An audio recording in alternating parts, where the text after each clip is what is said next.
ಕೇವಲ ದುಡ್ಡು ಸಿಗುತ್ತೆ ಅನ್ನೋ ಕಾರಣಕ್ಕೆ ತನಗೆ ಸಂಬಂಧಪಡದ ಲವ್ ಮ್ಯಾಟರ್ನಲ್ಲಿ ಕೊತ್ವಾಲ ಕೈ ಹಾಕಿಬಿಟ್ಟಿದ್ದ. ಪ್ರೀತಿಸಿದ ಹುಡುಗಿಯ ತೆಕ್ಕೆಯಲ್ಲಿ ಜಗತ್ತನ್ನೇ ಮರೆತಿದ್ದ ವರದರಾಜ ನಾಯಕ್ ನೆಮ್ಮದಿಗೆ ಭಂಗ ಆಗಿತ್ತು. ಅದು ತನ್ನ ಕೈಯಲ್ಲಾಗೋ ಕೆಲಸ ಅಲ್ಲ ಅನ್ನೋದು ಗೊತ್ತಿದ್ರೂ ಆ ಹುಡುಗ ಕೊತ್ವಾಲನ್ನ ಕೊಲ್ಲೋ ಬಗ್ಗೆ ಯೋಚನೆ ಮಾಡ್ತಿದ್ದ. ಹಂಗಿದ್ದಾಗಲೇ ವರದರಾಜ ನಾಯಕ್ಗೆ ತೀರಾ ಅಚಾನಕ್ಕಾಗಿ ಶ್ರೀಧರ್ ಪರಿಚಯ ಆಗಿಬಿಟ್ರು. ಅವ್ರಿಗೂ ಕೂಡ ಕೊತ್ವಾಲ್ನ ಮೇಲೆ ಸಿಟ್ಟಿತ್ತು. ಅವರಿಬ್ಬರ ನಡುವೆ ವರ್ಕೌಟ್ ಆದದ್ದು ಶತ್ರುವಿನ ಶತ್ರು ಮಿತ್ರ ಆಗ್ತಾನೆ ಅನ್ನೋ ಸಿಂಪಲ್ ಪಾಲಿಸಿ. ಶ್ರೀಧರ್ ಅವರಿಗೊಬ್ಬ ತಮ್ಮ ಇದ್ದಾರೆ, ವಸಂತ್ ಕುಮಾರ್ ಅಂತ. ಈಗ ಟ್ರಾಫಿಕ್ ಇನ್ಸ್ಪೆಕ್ಟರ್. ಗೊತ್ತಿಲ್ಲದವರು ನೋಡಿದ್ರೆ ಯಾರೋ ಒಬ್ಬ ಸಾಮಾನ್ಯ ಪೊಲೀಸ್ ಅಧಿಕಾರಿ ಅನ್ನಿಸ್ತಾರಾದ್ರೂ ಇವರು ಹಿಂದ್ಯಾವತ್ತು ತಮ್ಮ ಯೌವನದ ದಿನಗಳಲ್ಲಿ ಕನಕಪುರದಿಂದ ಬೆಂಗಳೂರಿಗೆ ಇಂಡಿಯಾ ಪಾಕಿಸ್ತಾನ ಕ್ರಿಕೆಟ್ ಮ್ಯಾಚ್ ನೋಡೋದಕ್ಕೆ ಬಂದಾಗ ನಡೆದ ಘಟನೆಯಿಂದಾಗಿ ಈ ಕಥೆಯಲ್ಲಿ ಪ್ರಮುಖ ಪಾತ್ರ ವಹಿಸಿಬಿಟ್ರು. ಅವ್ರು ಕನಕಪುರದಿಂದ ಕ್ರಿಕೆಟ್ ಮ್ಯಾಚ್ ನೋಡೋಕೆ ಬಂದರು ಇಂಡಿಯಾ ಪಾಕಿಸ್ತಾನ. ಈ ಕೊತ್ವಾಲ್ ಗ್ಯಾಂಗ್ ಜೋರಾಗಿತ್ತು, ಭರಭರಾಟಾಗಿತ್ತು ಬೆಂಗಳೂರು ಸಿಟಿನಲ್ಲಿ. ಅವೆಲ್ಲ ಖುಷಿ ಹೋರಾಟ ಟೈಮ್ನಲ್ಲಿ ಗುಂಡೂರು ಚೀಫ್ ಮಿನಿಸ್ಟರ್ ಆದರು, ಆ ಟೈಮ್ನಲ್ಲಿ ಇರಬೇಕು ಅಂತ. ಆ ಟೈಮ್ನಲ್ಲಿ ಈ ಕೊತ್ವಾಲ್ ಕಡೋರು ಎಲ್ಲ ಯಾರ್ಕೊಂಡು ಹರಿಪ್ರಸಾದ್ ಗ್ಯಾಂಗ್ ಥರ ಕಾಣೋರು ಆ ಟೈಮ್ನಲ್ಲಿ, ಕೊತ್ವಾಲ್ ಎಗ್ನೆಸ್ಟ್ ಅವ್ರಿಗೆ. ಅದಕ್ಕೆ ಹರಿಪ್ರಸಾದ್ ಗ್ಯಾಂಗ್ ಹಿಂಗೆ ಸಖತ್ ಹೈಟು ಪರ್ಸೆಂಟ್ ಸಖತ್ ಜ್ವರ ಬಾಡಿಬಿಟ್ರು ಅವರು. ಆ ಕಾರಣಕ್ಕೆ ಜೋರಾಗಿರೋರಿಗೆಲ್ಲ ಒಂದು ಟ್ರೂಪ್ನಲ್ಲಿ ಕೊತ್ವಾಲ್, ರಾಮಚಂದ್ರ, MC ಪ್ರಕಾಶ್, ಗೌರಿ ಟ್ರೂಪ್ ಇತ್ತು ಜಯರಾಜ್ ಅವ್ರ ಗ್ಯಾಂಗ್ನಲ್ಲಿ ಇರೋರು. ಅವ್ರು ಸಿಕ್ಸಿಗ್ದವ್ರು ಹೊಡಿಯೋರು ಆ ಟೈಮಲ್ಲಿ. ಒಂದು ದಿನಕ್ಕೆ ಒಂದು 10-15 ಕಂಪ್ಲೇಂಟ್ ಮಾಡೋರು. ತನ್ನ ಇಮೇಜ್ನ ಬಿಲ್ಡಪ್ ಮಾಡೋಕ್ಕೋಸ್ಕರ ಆ ಟೈಮಲ್ಲಿ ಮಾಡ್ತಾವ್ರು ಸಿಕ್ಸಿಗ್ದವ್ರಿಗೆ. ಅದರಲ್ಲಿ ಇವ್ರೊಬ್ಬನಿಗೆ ಹೊಡೆದಾಗುತ್ತೆ, ಕಾಲಿಗೆ ಹೊಡೆದ್ಬಿಟ್ರು. ಹಳ್ಳಿಯಿಂದ ಬಂದ ಮನುಷ್ಯ ಗೊತ್ತಿಲ್ಲ, ಏನೋ ಟಫಾಗಿ ಸ್ವಲ್ಪ ಗುರಾಸ್ ನೋಡಿದ್ದಾರೆ, ರೌಡಿನ ಇರ್ಬೇಕಂತ ಹೊಡೆದಾಕ್ಬಿಟ್ರು. ಆಗ ಸಿಟ್ಟಿಗೆದ್ದು ಕೊತ್ವಾಲ್ನನ್ನ ಹುಡುಕ್ತಿದ್ರು ಶ್ರೀಧರ್. ಆಗ ಆ ಪಾತಕಿಯ ವಿರುದ್ಧ ಇನ್ನೊಬ್ಬ ಮನುಷ್ಯ ಟೀಮ್ ಕಟ್ಟಿದ್ರು. BK ಹರಿಪ್ರಸಾದ್. ಈಗ AICC ಜನರಲ್ ಸೆಕ್ರೆಟರಿ ಆಗಿ ಡೆಲ್ಲಿ ಲೆವೆಲ್ ಪಾಲಿಟಿಕ್ಸ್ ಮಾಡ್ತಿದ್ದಾರಲ್ಲ BK ಹರಿಪ್ರಸಾದ್. ಇವರು ಆವಾಗ ಕಾಲೇಜ್ ಯೂನಿಯನ್ ಎಲೆಕ್ಷನ್ ವಿಷಯದಲ್ಲಿ ಕೊತ್ವಾಲನ ಜೊತೆ ಕಿತ್ತಾಡ್ಕೊಂಡಿದ್ರು. ಇವರ ಜೊತೆಗಿದ್ರೆ ತಮ್ಮನ ಮೇಲೆ ನಡೆದ ಹಲ್ಲೆಯ ಸೇಡು ತೀರಿಸಿಕೊಳ್ಳಬಹುದು ಅಂದುಕೊಂಡಿದ್ರು ಶ್ರೀಧರ್. ಆ ಸಾಧ್ಯತೆಗಳು ಕಾಣಿಸದಿದ್ದಾಗ ಸಪರೇಟ್ ಆದ್ರು. ಆಗ ಅಚಾನಕ್ಕಾಗಿ ಸಿಕ್ಕವರು ವರದರಾಜ ನಾಯಕ್. ಇಬ್ಬರ ಟಾರ್ಗೆಟ್ ಒಂದೇ ಆಗಿತ್ತು. ಪ್ಲಾನ್ ಮಾಡೋಕೆ ಶುರು ಮಾಡಿದ್ವಿ. ಪ್ಲಾನ್ ಏನು ಸೀರಿಯಸ್ಲಿ ಪ್ಲಾನ್ ಮಾಡಲಿಲ್ಲ. ಸಿಗಲ್ವಲ್ಲ ಕೈಗೆ ಇವನು ಕೊತ್ವಾಲ್ ರಾಮಚಂದ್ರ ಎಲ್ಲಿರ್ತಾನೆ ಅಂತ ಹೇಳಿ ಯಾರಿಗೂ ಗೊತ್ತಿರಲ್ಲ. ಯಾರಿಗೂ ಗೊತ್ತಿರಲಿಲ್ಲ ಅನ್ನೋದು ಸುಳ್ಳು. ಕೊತ್ವಾಲನ ಹೆಂಡತಿಗೆ ಬಿಟ್ರೆ ಆತನ ಟ್ರೂಪ್ನಲ್ಲಿದ್ದ ಇನ್ನೊಬ್ಬನಿಗೆ ಆತ ಎಲ್ಲಿರ್ತಾನೆ ಅನ್ನೋದು ಗೊತ್ತಿತ್ತು, ಸೀತಾರಾಮ್ ಶೆಟ್ಟಿಗೆ. ಕೊತ್ವಾಲ್ ಆ ಶೆಟ್ರನ್ನ ಬಿಟ್ರೆ ಇನ್ಯಾರನ್ನೂ ನಂಬ್ತಿರಲಿಲ್ಲ. ಇವನ ಮನೆ ಒಬ್ಬ ಸೀತಾರಾಮ್ ಶೆಟ್ಟಿ ಅಂತೇಳಿ ಅವನ ಬಲಗೈ ಬಂಟ ಆಗಿರ್ತಾನೆ. ಅವನಿಗೊಬ್ಬನಿಗೆ ಮಾತ್ರ ಗೊತ್ತಿರುತ್ತೆ. ಅವನು ಬಿಟ್ಟರೆ ಬೇರೆ ಯಾರಿಗೂ ಗೊತ್ತಿರೋದಿಲ್ಲ ಇವನ ಮನೆ ನಿಖರವಾಗಿ.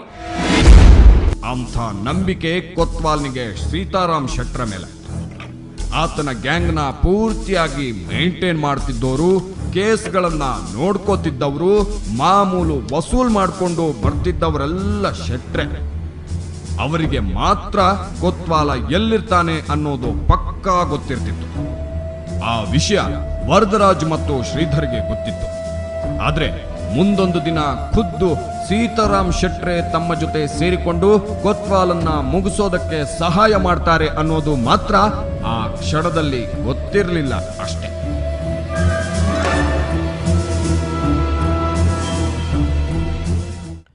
ಅಂಡರ್ ವರ್ಲ್ಡ್ನಲ್ಲಿ ಯಾರೂ ಶಾಶ್ವತವಾದ ಮಿತ್ರರಲ್ಲ, ಯಾರೂ ಶಾಶ್ವತವಾದ ಶತ್ರುಗಳಲ್ಲ ಅನ್ನೋ ಮಾತಿಗೆ ಉದಾಹರಣೆ ಅದು. ಸೀತಾರಾಮ್ ಶೆಟ್ಟರನ್ನ ಕೊತ್ವಾಲ ತನ್ನ ಹೆಂಡತಿಗಿಂತಲೂ ಹೆಚ್ಚಾಗಿ ನಂಬಿದ್ದ. ಆದರೆ ಶೆಟ್ರು ಅದೇ ಕೊತ್ವಾಲ್ನ ತಲೆ ಮೇಲೆ ಸೈಜ್ಗಲ್ಲೆತ್ತಾಕಿ ಕೊಂದುಬಿಟ್ರು. ಹಾಗಾದರೆ ಸೀತಾರಾಮ್ ಶೆಟ್ರು ತಮ್ಮನ್ನ ಅಷ್ಟು ನಂಬಿದ್ದ ಗುರುವಿಗೆ ದ್ರೋಹ ಮಾಡಿದ್ರಾ? ಖಂಡಿತ ಇಲ್ಲ. ಅವರೊಂದು ವೇಳೆ ಕೊತ್ವಾಲ್ನನ್ನ ಕೊಂದಿರದಿದ್ರೆ ಅವನೇ ಇವರನ್ನ ಕೊಂದು ಬಿಡ್ತಿದ್ದ.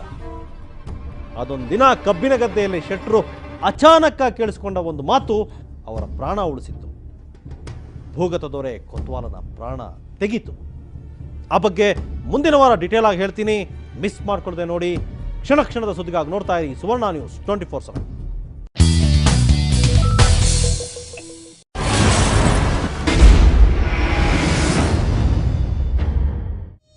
ಬೆಂಗಳೂರಿನ ಭೂಗತಲೋಕದ ಸಿಂಹಾಸನಕ್ಕಾಗಿ ನಡೆದ ಕಾಳಗದ ಕತೆ ಅಂಡರ್ ವರ್ಲ್ಡ್ ಫ್ಲಾಶ್ ಬ್ಯಾಕ್ಗೆ ಸ್ವಾಗತ.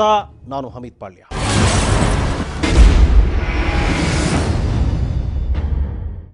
ಕನಿಷ್ಕಾ ಹೋಟೆಲ್ ದಾಳಿಯ ಬಗ್ಗೆ ಹೇಳಿದ್ವಿ ಹೋದವಾರ. ತಿಗಳರಪೇಟೆ ಗೋಪಿಯ ಕೊಲೆ ಪ್ರಯತ್ನದ ಕೇಸ್ನಲ್ಲಿ 10 ವರ್ಷ ಶಿಕ್ಷೆ ಅನುಭವಿಸಿದ್ದ ಡಾನ್ ಜಯರಾಜ್ 4 ತಿಂಗಳ ಮೊದಲೇ ಹೊರಗೆ ಬರೋದಕ್ಕೆ boot house Kumara alias oil ಕುಮಾರ್ನು ಸಹಾಯ ಮಾಡಿದ್ದ. ಆದರೆ ಹೊರಗೆ ಬಂದ ಜಯರಾಜ್ ಮೊಟ್ಟ ಮೊದಲು ಮಾಡಿದ ಕೆಲಸ ಅಂದರೆ ಕುಮಾರ್ನ ಕೈಯಿಂದ ಆಯಿಲ್ ಬಿಸ್ನೆಸ್ ಕಿತ್ಕೊಂಡಿತ್ತು. ಅದರಿಂದ ಹೊಡೆತ ಬಿದ್ದಿದ್ದು ಕೇವಲ ಆಯಿಲ್ ಕುಮಾರ್ನಿಗೆ ಮಾತ್ರ ಅಲ್ಲ, ಆ ಕಾಳದಂಧೆಯ ಕಪ್ಪ ಕಾಣಿಕೆ ತಗೋತಿದ್ದ ಕೊತ್ವಾಲ್ ರಾಮಚಂದ್ರ ಕೂಡ ಕಂಗಾಲಾಗಿದ್ದ. ಆಗ ಇಬ್ಬರು ಸೇರಿ ಜಯರಾಜನ್ನ ಎತ್ತು ಬಿಡೋದಕ್ಕೆ ಒಂದು ಸ್ಕೆಚ್ ಹಾಕಿದರು.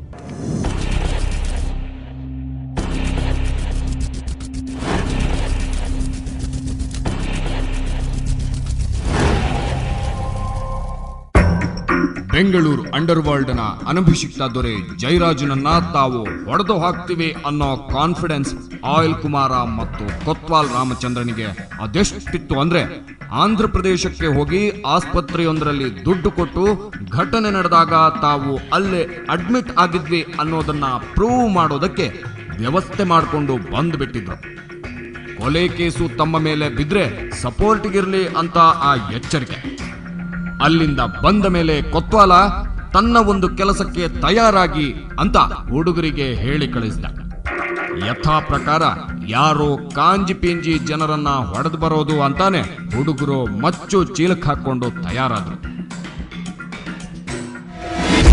ಒಂದು ಫೂಲಿಶ್ ಮುಟ್ಟಾಳಿ ಕೆಲಸ ಅವನು ಏನ್ ಮಾಡಿದಾನೆ ಅಂತಂದ್ರೆ, ಯಾರಿಗೆ ನಾವು ಅಟ್ಯಾಕ್ ಮಾಡ್ತೀವಿ ಅನ್ನೋದನ್ನ ತನ್ನ ಹುಡುಗರಿಗೆ ಹೇಳ್ಬೇಕಾಗಿತ್ತು. ಹೇಳ್ದಿರಾನೆ ನಾವು ಒಬ್ರಿಗೆ ಅಟ್ಯಾಕ್ ಮಾಡ್ತಾ ಇದೀವಿ, ರೆಡಿ ಆಗಿರಿ ಅಂತ ಹೇಳ್ಬಿಟ್ಟು ಕಾನಿಷ್ಕಾಗೆ ಬಾ ಅಂತ ಹೇಳ್ಬಿಟ್ಟು ಇದೇ ಬೂಟ್ ಹೌಸ್ ಕುಮಾರ್ ಕೈನಲ್ಲಿ ಫೋನ್ ಮಾಡಿಸ್ತಾರೆ ಅವ್ರಿಗೆ, ಜಯರಾಜ್ಗೆ. ಬಾಂಬೆಯಿಂದ ಯಾವುದೋ ಒಂದು ಪಾರ್ಟಿ ಬಂದಿದೆ, ನಿಮ್ಮ ಹತ್ರ ಮಾತಾಡ್ಬೇಕಂತೆ, ಬನ್ನಿ ಅಂದ್ಬಿಟ್ಟು. ಆಯಿಲ್ ಕುಮಾರ ಫೋನ್ ಮಾಡಿದಾಗ ಅಲ್ಲಿಂದ ಎದ್ದು ಒಬ್ಬಿಬ್ರು ಹುಡುಗರ ಜೊತೆ ಬಟ್ಟ ಬರಿಗೆಯಲ್ಲಿ ಕಾಲ್ನಡಿಗೆಯಲ್ಲೇ ಕಾನಿಷ್ಕಕ್ಕೆ ಬಂದುಬಿಟ್ಟ. ಕತ್ತಲಲ್ಲಿ ನಡೆದು ಬರ್ತಿದ್ದ ದೊಡ್ಡ ಆಳು ಜಯರಾಜನನ್ನ ಸ್ಪಷ್ಟವಾಗಿ ಗುರುತಿಸಿ ಸಿಗ್ನಲ್ ಕೊಟ್ಟವನು ಅಲ್ಲೇ ಹತ್ತಿರದ ಕಾರೊಂದರಲ್ಲಿ ಕುಂತಿದ್ದ ಆಯಿಲ್ ಕುಮಾರ.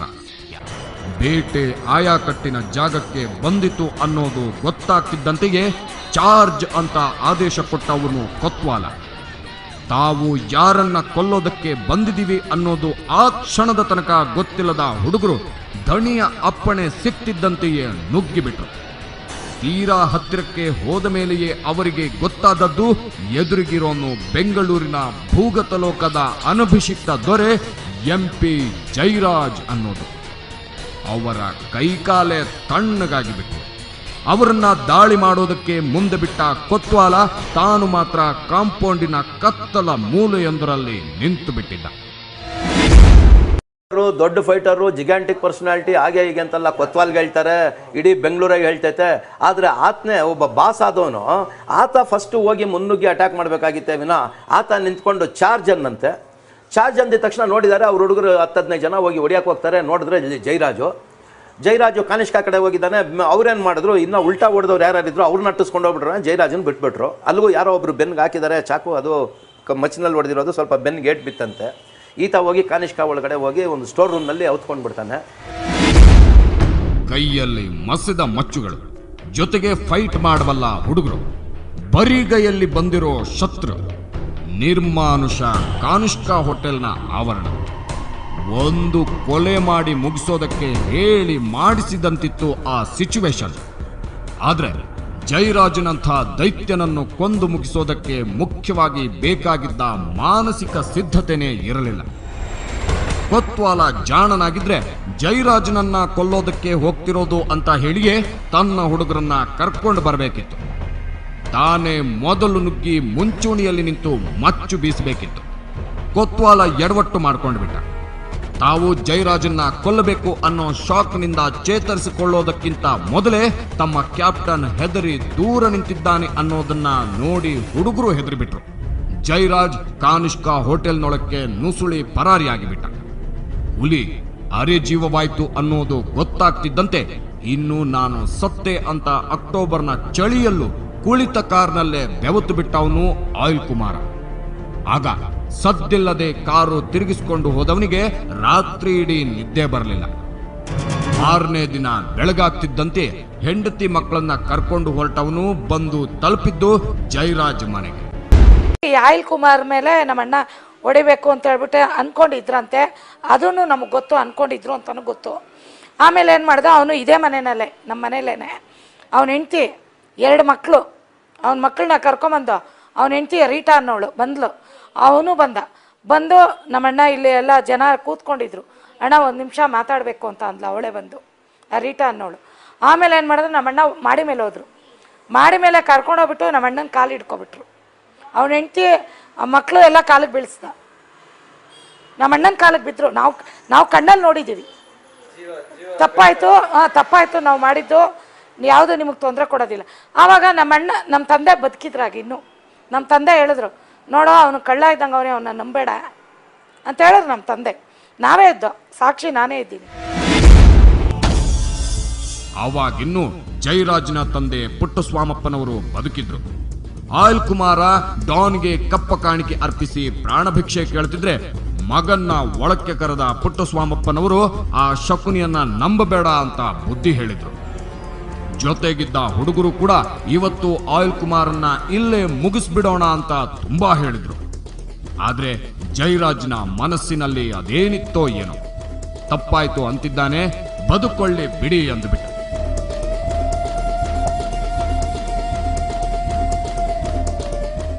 ಆ ನಿರ್ಧಾರದಿಂದ ಮುಂದೆ ತಾನೊಂದು ದಿನ ಪಶ್ಚಾತ್ತಾಪ ಪಡೋದಕ್ಕೂ ಅವಕಾಶ ಸಿಗದಷ್ಟು ಬರ್ಬರವಾಗಿ ಕೊಲೆಯಾಗ್ತೀನಿ ಅಂತ ಆವತ್ತು ಜಯರಾಜ್ಗೆ ಅನಿಸಿರಲೇ ಇಲ್ಲ.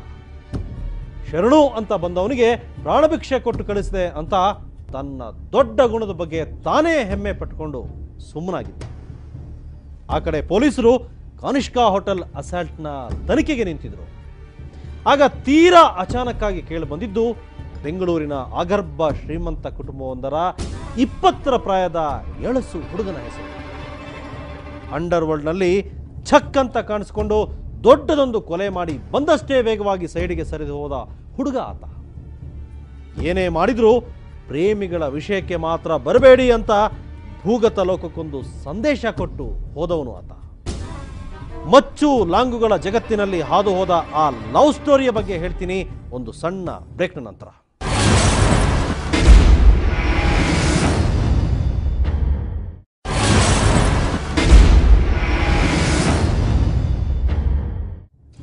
ಕಾನಿಷ್ಕಾ ಹೋಟೆಲ್ ಹತ್ರ ನಡೆದ ಡಾನ್ ಜಯರಾಜ್ ಕೊಲೆ ಪ್ರಯತ್ನದ ಕೇಸಿನ ತನಿಖೆ ಶುರುವಾಗಿತ್ತು. ಆಗ ಪೊಲೀಸರಿಗೆ ಸಿಕ್ಕಿದ್ದು ಒಂದು ಕಾರ್ ನಂಬರ್. ಜಯರಾಜ್ ಮೇಲೆ ಮಚ್ಚು ಬೀಸಿದ ಕೊತ್ವಾಲ್ನ ಹುಡುಗರು ಅದೇ ಕಾರ್ನಲ್ಲಿ ಕಾನಿಷ್ಕಾ ಹೋಟೆಲ್ಗೆ ಬಂದು ಇಳಿದಿದ್ರು. ಆ ನಂಬರ್ ಬೆನ್ನತ್ಕೊಂಡು ಹೋದವರಿಗೆ ಸಿಕ್ಕಿಬಿದ್ದವನು ಜಸ್ಟ್ 20 ವಯಸ್ಸಿನ ಒಬ್ಬ ಹುಡುಗ. ದಕ್ಷಿಣ ಬೆಂಗಳೂರಿನ ಆಗರ್ಭ ಶ್ರೀಮಂತ ಕುಟುಂಬವೊಂದರ ಕೊನೆಯ ಮಗನಾಗಿದ್ದ ಆತ ಪೊಲೀಸ್ ಸ್ಟೇಷನ್ನಲ್ಲಿ ಕುಳಿತು ತನ್ನ ಲವ್ ಸ್ಟೋರಿ ಹೇಳ್ಕೊಂಡಿದ್ದ. ಅದೇ ಕತೆ 20 ವರ್ಷಗಳ ನಂತರ ಒಂದು ಸೂಪರ್ ಹಿಟ್ ಸಿನಿಮಾ ಆಗುತ್ತೆ ಅಂತ ಅವತ್ಯಾರೂ ಅಂದ್ಕೊಂಡಿರಲಿಲ್ಲ. ಆ ದಿನಗಳು ಸಿನಿಮಾಕ್ಕೆ ಸ್ಫೂರ್ತಿಯಾದದ್ದೇ ಆವತ್ತು ಕಾನಿಷ್ಕಾ ಹೋಟೆಲ್ ಕೇಸಿಗೆ ಪೊಲೀಸರು ಕರ್ಕೊಂಡು ಬಂದಿದ್ದ ಎಳಸು ಹುಡುಗನ ಲವ್ ಸ್ಟೋರಿ. ಸಿನಿಮಾದಲ್ಲಿ ಆ ಪಾತ್ರವನ್ನ ನಟ ಚೇತನ್ ಮಾಡಿದ್ದಾರೆ. ರಿಯಲ್ ಲೈಫ್ನಲ್ಲಿ ಆ ಹುಡುಗನ ಹೆಸರು ವರದರಾಜ್ ನಾಯಕ್.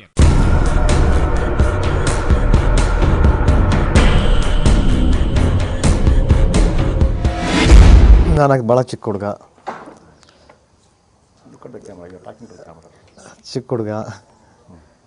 ಆಮೇಲೆ ಅವ್ರು ನನ್ನನ್ನು ತುಂಬ ಪ್ರೀತಿ ಮಾಡ್ತಾಯಿದ್ರು, ಆದರೆ ನಾನು ಇನ್ನೊಂದು ಕಡೆ ಪ್ರೀತಿ ಮಾಡ್ತಾಯಿದ್ದೆ. ಹಾಗಾಗಿ ಈ ಎರಡರ ಮಧ್ಯದ ನಾನು ಸಿಕ್ಕಾಕೊಂಡೆ. ಇಲ್ಲೂ ಹೌದು ಅಲ್ಲೂ ಹೌದು. ಆದರೆ ಅವ್ರದ್ದು ಎಷ್ಟು ಪ್ರೀತಿ ಇತ್ತು ಅಂತಂದರೆ ಅದನ್ನು ತಪ್ಪಿಸ್ಲೇಬೇಕು ಅಂತೇಳಿ ಪೊಲೀಸ್ನವ್ರಿಗೆ, ರೌಡಿಗೆ ಎಲ್ಲರೂ ನನ್ನಿಂದ ಬಿಟ್ಟರು. ಪೊಲೀಸ್ನವ್ರನ್ನೂ ಬಿಟ್ಟರು. ಫಸ್ಟ್ ಕರ್ಕೊಂಡೋಗಿದ್ದೆ ಪೊಲೀಸು. ಕರ್ಕೊಂಡೋಗಿ ನಾನೇ ಅವ್ರ ಹತ್ರ ಸಪೋರ್ಟ್ಗೆ ಹೋಗಿದ್ದು ಒಂದು ಸರಿ. ಯಾರು ನನಗೆ ಎಂಟರ್ಟೈನ್ ಮಾಡಲಿಲ್ಲ ಅವಾಗ. ಯಾರೋ ಚಿಕ್ಕ ಹುಡುಗ ಬಂದಾನೆ ಅಂತ ಹೇಳಿ ಕಳಿಸ್ಬಿಟ್ರು. ಎಷ್ಟು ವಯಸ್ಸು ನಿಮ್ಗಾಗ? ನಾನು ಕಮಿಷನರ್ ಆಫೀಸ್ಗೆ ಹೋದಾಗ ನನಗೆ 17 ಇಯರ್ಸ್. 17 ಇಯರ್ಸ್ ಲವ್ ಮಾಡೋದು ತಪ್ಪಲ್ವಾ ನೀವು? ಲವ್ ಕೇಳಿ ಮಾಡ್ತಾರೆ, ಅದು ಆಯ್ತದು. ಇದು ವರದರಾಜ್ ನಾಯಕರ ಆವತ್ತಿನ ಕಥೆ. ಫುಡ್ ಬಿಸ್ನೆಸ್ ಇಟ್ಕೊಂಡಿದ್ದ ಶ್ರೀಮಂತ ಉದ್ಯಮಿಯ ಮುದ್ದಿನ ಮಗ. 18 ತುಂಬೋ ಮೊದಲೇ ಓಡಾಡೋದಕ್ಕೆ ಕಾರು. ಆ ವಯಸ್ಸಿನಲ್ಲೇ ಗರ್ಲ್ ಫ್ರೆಂಡ್. ವಯಸ್ಸಲ್ಲದ ವಯಸ್ಸಿನಲ್ಲಿ ಮಗ ಹುಡುಗಿ ಜೊತೆ ಸುತ್ತಾಡ್ತಿದ್ದಾನೆ ಅನ್ನೋದೊಂದೇ ಅಪ್ಪನ ಸಿಟ್ಟು. ಕೂತ್ಕೊಂಡು ಮಾತಾಡಿದ್ರೆ ಆಗ್ತಿತ್ತು. ಆದ್ರೆ ಅವ್ರ ತಲೆಯಲ್ಲಿ ಅದೇನಿತ್ತೋ ಏನೋ. ತಮ್ಮ ಪರಿಚಯದ ಪೊಲೀಸ್ ಅಧಿಕಾರಿಯೊಬ್ಬರಿಗೆ ಫೋನ್ ಮಾಡಿ ನಮ್ಮ ಹುಡುಗನಿಗೆ ಸ್ವಲ್ಪ ಗದರಿಸಿ ಬುದ್ಧಿ ಹೇಳಿ ಅಂದುಬಿಟ್ರು. First police ಲಾಕಪ್ಗೆ ಹಾಕ್ಸಿದ್ರು. ಒಂದು ರಾತ್ರಿ ಚೆನ್ನಾಗಿ ಹೊಡೆದ್ರು. ಹೊಡೆದ್ರು, ಚೆನ್ನಾಗಿ ಹೊಡೆದ್ರು. ಕಾಲಡಿಗೆಲ್ಲ ಹೊಡೆದ್ರು, ಕಾಲೆಲ್ಲ ಉದಿಸಿದ್ರು. ಲಾಠಿ ಮುರಿತು ಒಂದು ಕೋಲ್ ಅವ್ರದ್ದು. ಅದೇ ಲವ್ ಮಾಡ್ತೀಯ ಅಂತೇಳಿ. ಈ ವಯಸ್ಸಲ್ಲಿ ನಿಂಗೆ ಲವ್ ಬೇರೆನಾ ಅಂತೇಳಿ. ನಾನು ಹೇಳ್ತೇನೆ ಲವ್ ಬಿಟ್ಟು ನಾನು ಏನು ಮಾಡಿದ್ದೀನಿ, ತಪ್ಪೇನು ಮಾಡಿದ್ದೀನಿ ನಾನೇನು ಕ್ರೈಮ್ ಮಾಡಿಲ್ಲ, ನಾನು ಯಾರಿಗೂ ಏನು ಇದು ಮಾಡಿಲ್ಲ. ನಾನು ಒಂದು ಪ್ರೀತಿ ಮಾಡೋದು ತಪ್ಪ? ಹೌದು. ನಂತರ ನೀವೇನು ಮಾಡಿದ್ರಿ? ಅದೇ ನಾನು ಅವಾಗ ಊಟ ಮಾಡಿರಲಿಲ್ಲ. ಬೆಳಿಗ್ಗೆನೇ ಕರ್ಕೊಂಡು ಹೋಗಿದ್ರು. ಬೆಳಗಿಂದ ರಾತ್ರಿವರೆಗೆ ಹೋಗಿ ಮಾರನೇ ದಿವಸ ಬೆಳಿಗ್ಗೆವರೆಗೆ ಇಟ್ಕೊಂಡಿದ್ರು. ಅವ್ರು ಊಟ ತಿಂಡಿ ಏನು ಕೊಟ್ಟರು ನಾನು ತೊಗೊಂಡಿಲ್ಲ. ಅವ್ರಿಗೆ ಭಯ ಶುರು ಆಗೋಯ್ತು ಅಂಥೇಳಿ ಬೆಳಿಗ್ಗೆ ಆಮೇಲೆ ಇದು ಫಾಲ್ಸ್ ಕೇಸ್ ಒಂದು ಹಾಕ್ಬಿಟ್ಟು ಕಳಿಸ್ಬಿಟ್ರು ಮನೆಗೆ.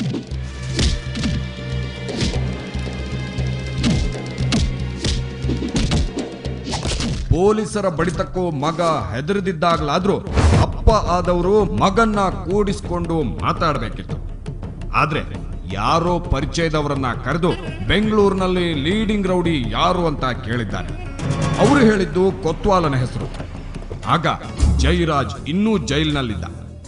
ಈತನ ಹೆಸರು ಭರ್ತಿಯಾಗಿ ಚಾಲ್ತಿಯಲ್ಲಿತ್ತು. ತಕ್ಷಣ ಕೊತ್ವಾಲನ್ನ ತಮ್ಮ ಆಫೀಸ್ಗೆ ಕರೆಸ್ಕೊಂಡ ಅವರು ನನ್ನ ಮಗನ್ನ ಆ ಹುಡುಗಿಯಿಂದ ದೂರ ಮಾಡು, ಇದು ಅಡ್ವಾನ್ಸು ಅಂತ ಒಂದು ನೋಟಿನ ಕಂತೆ ಕೊಟ್ರು. ದುಡ್ಡು ಕೊಟ್ರೆ ಯಾವ ಕೆಲಸಕ್ಕಾದ್ರೂ ಕೈ ಹಾಕ್ತಿದ್ದ ಆ ಪಾತಕಿಗೆ ಅದೇನು ದೊಡ್ಡ ಕೆಲಸ ಅನ್ನಿಸ್ಲಿಲ್ಲ. ಮುಂದೊಂದು ದಿನ ಆ ಡೀಲೆ ತನ್ನ ಪಾಲಿಗೆ ಸಾವಾಗುತ್ತೆ ಅನ್ನೋದು ಗೊತ್ತಿಲ್ಲದೆ ಅಡ್ವಾನ್ಸ್ ತಗೊಂಡ್ಬಿಟ್ಟ. ಆಗ ಶುರುವಾಯಿತು ವರದರಾಜ್ಗೆ ಟಾರ್ಚರ್. ನನಗೆ ಜಯನಗರ್ 4th ಬ್ಲಾಕಲ್ಲಿ ಬಂದು ಇಲ್ಲ ತುಂಬ ಸರಿ ಆಗಿದೆ. 4th ಬ್ಲಾಕಲ್ಲಿ ಆಗಿದೆ, ಇನ್ನೊಂದ್ಸಲಿ ಸೌತ್ ಎಂಡಲ್ಲಿ ಆಗಿದೆ, ಇನ್ನೊಂದ್ಸಲಿ 7th ಬ್ಲಾಕಲ್ಲಿ ಆಗಿದೆ. ಅವನ ಜೊತೆ ಇನ್ನೊಬ್ಬ ಇದ್ದ, ಅವನ ಹೆಸರು MC ಪ್ರಕಾಶ್ ಅಂತೇಳಿ. ಅವನು ನಂಗೆ ಮಚ್ಚು ತೆಗೆದು ಇಲ್ಲಿಟ್ಬಿಟ್ಟ. ಆಯ್ತು. ಆಮೇಲೆ ನನಗೆ ಥ್ರೆಟ್ ಮಾಡ್ದೆ, ನೀನು ನಾನು ಮುಗಿಸ್ತೀನಿ. ಡ್ಯಾನಿಯಲ್ ಅಂತ ಒಬ್ಬ ಇದ್ದ ಕೊತ್ವಾಲ್ ಜೊತೆ. ಅವನು ಕೊತ್ವಾಲ್ ಹೋಗ್ತಾಯಿದ್ರು ಬೈಕಲ್ಲಿ. ನಂಗೆ ನೋಡಿಬಿಟ್ರು. ನಾನು ಬೈಕಲ್ಲಿ ಹೋಗ್ತಾಯಿದ್ದೆ. ಅಲ್ಲೂ ಅಡ್ಡ ಹಾಕಿದ್ರು. ಇದು ನನಗೆ ಅವಾಗವಾಗ ಹಿಂಸೆ ಥರ ಆಗ್ಬಿಟ್ಟಿತ್ತು. ಅಟ್ ದ ಸೇಮ್ ಟೈಮ್ ನಾನು ಏನು ಮಾಡೋಕ್ಕೂ ನನ್ನ ಕೈಲಿ ಅವಾಗ ಆಗೋದಿಲ್ಲ ಅಂತ ಗೊತ್ತು. ಆದರೆ ಮಾಡಬೇಕು ಅನ್ನೋದೊಂದಿದೆ, ಇವನು ಹೆಂಗಾರು ಇವನ ಕೈಲಿ ತಪ್ಸ್ಕೊಬೇಕು ಅಂತೇಳಿ. ಇಷ್ಟೆಲ್ಲ ಆದ್ರೂ ಇದು ತನ್ನ ತಂದೆಯದೇ ಕೆಲಸ ಅಂತ ವರದರಾಜ್ಗೆ ಸಣ್ಣದೊಂದು ಸಂಶಯ ಕೂಡ ಬಂದಿರಲಿಲ್ಲ. ಪ್ರೀತಿಸಿದ ಹುಡುಗಿ ಜೊತೆ ಎಲ್ಲಿಗೆ ಹೋಗೋದಕ್ಕೂ ಭಯ. ಕೊತ್ವಾಲ್ ನೋಡಿಬಿಟ್ರೆ ಗತಿಯೇನು ಅನ್ನೋ ಹೆದರಿಕೆ. ತಲೆ ಕೆಟ್ಟಂತಾಗಿ ಆಗಿದ್ದಾಗ್ಲಿ ಅವನನ್ನ ಮುಗಿಸೇ ಬಿಡಬೇಕು ಅಂದುಕೊಂಡು ಬಿಟ್ಟ ಏಳಸು ಹುಡುಗ. ನೆನಪಿರ್ಲಿ, ಅದು ಕೊತ್ವಾಲನ ಹೆಸರು ಕೇಳಿದ್ರೆ ಜನ ನಡುಕ್ತಿದ್ದ ಕಾಲ. ಆತ ರಸ್ತೆಯಲ್ಲಿ ನಡ್ಕೊಂಡು ಬರ್ತಿದ್ರೆ ಎದುರಿಗೆ ಹೋಗೋ ಧೈರ್ಯ ಯಾರಿಗೂ ಇರಲಿಲ್ಲ. ಅಂಥದ್ರಲ್ಲಿ ಆಗ ಇನ್ನೂ ಸರಿಯಾಗಿ ಮೀಸೆ ಕೂಡ ಮೂಡಿರ್ದಿದ್ದ ವರದರಾಜ್ ನಾಯಕ್ ಆತನನ್ನ ಕೊಂದು ಬಿಡಬೇಕು ಅಂತ ಯೋಚಿಸ್ತಿದ್ರು. ನಮ್ಮನ್ನೇ ಗುರಾಯಿಸ್ಕೊಂಡು ಹೋಗ್ತಾ ಇದ್ದಾರೆ, ಅವ್ರು ಯಾರು ಅಂತ ಸ್ವಲ್ಪ ನೋಡು ಡ್ಯಾನಿ. ಅವನು ನಾನು ಹುಡ್ಕೋಕ್ ಶುರು ಮಾಡಿದೆ. ಅವಾಗ ನಾನು ಹುಡ್ಕೋಕ್ ಶುರು ಮಾಡಿದೆ. ಅವಾಗ ಇವ್ರು ಇನ್ನೂ ಸಿಕ್ಕಿರಲಿಲ್ಲ ನನಗೆ. ಶ್ರೀಧರ್ ಬಚ್ಚನ್ ಯಾರೂ ಸಿಕ್ಕಿಲ್ಲ. ಅವಾಗ ನಾನು ಇದು ಗೂಡ್ಸ್ ವೆಹಿಕಲ್ ಇತ್ತು, ಮೆಟಡೋರ್ ವ್ಯಾನು. ಅದರಲ್ಲಿ ಇವನ್ನೆಲ್ಲಾದರೂ ಸಿಕ್ಕಿರೋ ನನಗೆ ಅವ್ನು ತೊಗೊಂಡು ಡ್ಯಾಶ್ ಮಾಡಿಬಿಡ್ತೀನಿ ಫಸ್ಟು. ಅವಾಗ ಕೆಳಗೆ ಬಿದ್ಮೇಲೆ ಅದು ಅವನ ಮೇಲೆ ಹತ್ತಿಸ್ಬಿಡ್ತೀನಿ. ಇಲ್ಲದೆ ನಾನು ಅವನಿಗೆ ಹೊಡೆದು ಕೊಚ್ಚಿ ಸಾಯಿಸ್ಬಿಡ್ತೀನಿ. ಬಂದಿತ್ತು. ಯಾಕಂದ್ರೆ ನನ್ನ ಜೀವನ ಅವನು ಶುರು ಮಾಡೋಕ್ಕಿಂತ ಸ್ವಲ್ಪ ದಿವಸ ಮುಂಚೆ, ಆ ಹಿಂಸೆ ಶುರು ಆಗಿನ ಮುಂಚೆ ನಾನು ತುಂಬಾ ಚೆನ್ನಾಗಿದೆ. ನಾವು ತುಂಬಾ ಚೆನ್ನಾಗಿದ್ದು, ನಮ್ಗೆ ಎಲ್ಲೂ ಯಾರು ಗುರುತು ಪರಿಚಯ ಏನಿಲ್ಲ, ನಾವು ಎಲ್ಲಿ ಬೇಕಿರೋ ಹೋಗ್ಬೋದಿತ್ತು, ಏನೂ ಗೊತ್ತಿಲ್ಲ, ಎಲ್ಲಿ ಬೇಕಿರೋ ಕೂತ್ಕೊಬೋದಿತ್ತು. ಎಲ್ಲಿ ಪಾರ್ಕಲ್ಲಿ ಕೂತ್ಕೊಬೋದು, ಇಲ್ಲ MG ರೋಡಲ್ಲಿ ಬೆಂಚ್ ಮೇಲೆ ಕೂತ್ಕೊಂಡು ಎಷ್ಟೋ ಸರಿ ಇದು ಮಾಡಿ ಮಾತಾಡ್ಕೊಂಡು ಕೂತು. ಇದು ಶುರು ಆದಮೇಲೆ ನನ್ನ ಇದೇ ಹೋಯ್ತು, ಫ್ರೀಡಮ್ಮೇ ಹೋಯ್ತು, ಫ್ರೀಡಮ್ಮು ಪ್ರೈವಸಿ ಎಲ್ಲ ಹೋಯ್ತು. ಇನ್ಫ್ಯಾಕ್ಟ್ ಅದು ನಾನು ಸುಮಾರು ಸಲ ಹೊಡಿದ್ದೆ, ಒಂದು ಸಲ ಮಾತ್ರ ನನಗೆ ಹೀಗೆ ಪಾಸ್ ಆದ ಅಷ್ಟೇ. MG ರೋಡಲ್ಲಿ ನನ್ನ ಗಾಡಿ ತಿರ್ಗ್ಸೋಕ್ಕಾಗಲಿಲ್ಲ, ಅಲ್ಲಿ ತಿರ್ಗಿಸೋ ಅವಕಾಶ ಸಿಕ್ಕಿದಾಗ ತಿರ್ಗಿಸ್ಕೊಂಡು ಹೋದೆ ಫಾಸ್ಟಾಗಿ, ಸಿಗಲಿಲ್ಲ.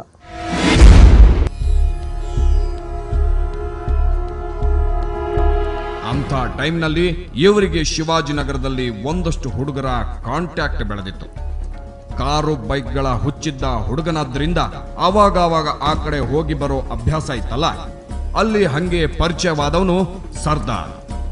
ಆ ಸರ್ದಾರ್ಗೂ ಕೊತ್ವಾಲ್ನಿಗೂ ತಕ್ಕ ಮಟ್ಟಿಗೆ ಪರಿಚಯ ಇತ್ತು. ಆ ಸರ್ದಾರ್ ಗೆಳೆಯ ಮುನೀರ್ ಅನ್ನೋನು ವರದರಾಜ್ಗೆ ಪರಿಚಯ ಮಾಡಿಸಿದ್ದು ಈ ಶ್ರೀಧರ್ನನ್ನ.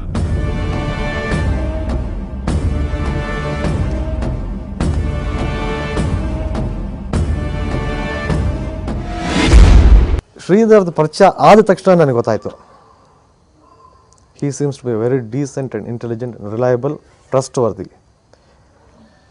ಯಾಕೆ ಆ ಫೀಲ್ಡಲ್ಲಿ ನನಗೆ ಏನೂ ಗೊತ್ತಿಲ್ಲ. ಒಂದೇ ಒಂದು ಗೊತ್ತಿರೋದೇನೆಂದರೆ ಭಾಳ ಡೇಂಜರಸ್ ಫೀಲ್ಡ್ ಅಂತೇಳಿ. ಸೊ ಆ ಡೇಂಜರ್ನ ನಾನು ಐಡೆಂಟಿಫೈ ಮಾಡೋದು ಹೇಗೆ ನನಗೆ ಆಗ್ತಿರಲಿಲ್ಲ. ಆವಾಗ ಶ್ರೀಧರ್ ಅವ್ರು ಸಿಕ್ಕಿದ್ರು. ಫಸ್ಟ್ ಒಂದು 2 ಸಲ ಅಲ್ಲೇ ಕೆಫೆಡಿ ಏರ್ಲೈನ್ಸಲ್ಲಿ ಮಾತಾಡಿದ್ವಿ. ಅವ್ರು ಮಾತಾಡೋ ರೀತಿ ಇದೆಲ್ಲ ನನಗೆ ಅನ್ನಿಸ್ತು, ಈಸ್ ಡಿಪೆಂಡಬಲ್ ಅಂತೇಳಿ. ಈ ವಿಷಯನೂ ಮಾತಾಡಿಲ್ಲ, ಹೀಗೆ ಜನರಲ್ಲಾಗಿ ಮಾತಾಡುವಾಗಲೇ. ಇವತ್ತಿನ ಅಗ್ನಿ ಶ್ರೀಧರ್ ಅವಾಗಿನ್ನೂ ಕನಕಪುರದಿಂದ ಬೆಂಗಳೂರಿಗೆ ವಲಸೆ ಬಂದಿದ್ದ ಶ್ರೀಧರ್ ಮಾತ್ರ ಆಗಿದ್ದರು. ಮನಸ್ಸಿನ ತುಂಬ ಕೊತ್ವಾಲ್ ಮೇಲಿನ ದ್ವೇಷ ತುಂಬಿಕೊಂಡು ಹೇಗಾದರೂ ಮಾಡಿ ಆತನನ್ನು ಮುಗಿಸ್ಬಿಡಬೇಕು ಅಂತ ಓಡಾಡ್ತಾ ಇದ್ದ ವರದರಾಜ್ ನಾಯಕ್ಗೆ ಪರಿಚಯ ಆದರು ಶ್ರೀಧರ್. ಆಗ ಶ್ರೀಧರ್ಗೂ ಕೂಡ ಕೊತ್ವಾಲ್ ರಾಮಚಂದ್ರನ ಮೇಲೆ ಹಳೆಯ ಸಿಟ್ಟಿತ್ತು.